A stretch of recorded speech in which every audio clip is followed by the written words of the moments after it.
I put it like this: the more you learn, the more you know, the more you'll be tempted to, put what you know in front of everybody in every situation.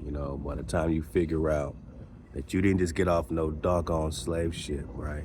And that they just found you here, it creates a tribalness inside of you that they can't instill in public school. They didn't teach you to be tribal in public school, right? They just teach you, you know, uh, Martin Luther King and such and such. They don't teach you Tecumseh. They don't teach you Dragon Canoe. They don't teach you Chickamauga, Cherokee, right? They don't teach you that this is your land. And when you realize it's your land, other people say, but what about me? What about me, boss? Now we got a problem. when you don't got no money, no one expect nothing from you. But when you do got money, people say, what about me, boss? What about me? Come on, boss, what about me? Just be careful, my nigga. Be careful what you wish for. You want the knowledge.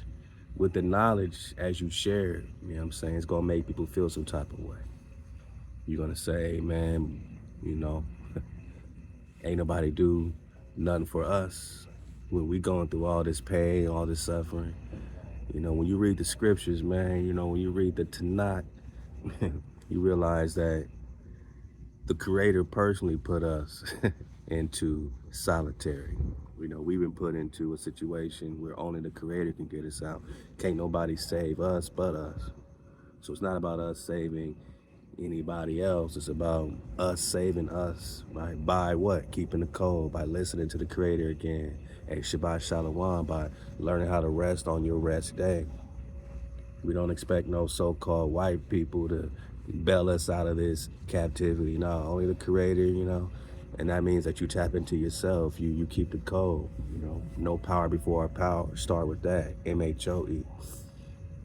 So by the time you deal with this whole situation, all these distractions happening, Latino this, black this, you fall into all these misnomers, you start getting back in separation, you start saying, but they didn't do this for us, they didn't do this for us, they ain't supposed to do this for you, you supposed to do this for you, you know what I'm saying? But you are the light of the entire earth plane, man, and you keeping the code is gonna inspire everybody to keep the code, don't just judge, situations based on, what people done for you, you be you. They're not like us. Nobody like us. So don't try to, say, but we would do this. They ain't like you, you be you, you know what I'm saying? And rest, man. HALAL, HAWAH, keep the code, MHO.